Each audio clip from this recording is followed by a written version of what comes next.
So, while the snow has stopped falling, it has left up to 8 inches in the city of Springfield. 22 News reporter Claire Overton live outside with the city's response to cleaning up. Claire.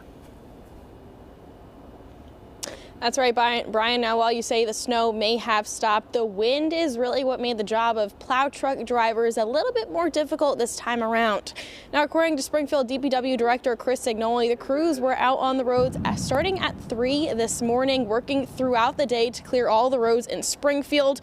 The city having around 90 plows in the city working to clear all the streets. But to finish the job, it will take a while, especially with all the wind that we had today.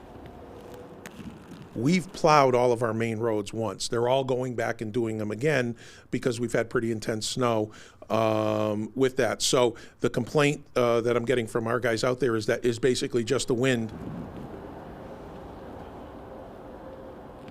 The other problem making the city's cleanup efforts trickier, residents not following the parking bans. As of 7 this morning, the city has already towed more than 100 cars and ticketed over 300. And Signoli did tell 22 News that the city of Springfield will be extending their parking ban at least throughout this week so they can continue clearing the streets, which means they will continue ticketing and towing over the next few days as well. So make sure you follow all of the parking bans for the city of Springfield to ensure your streets can get cleared and you can keep your cars with you. Working for you live in Chicopee, Claire Overton, 22 News.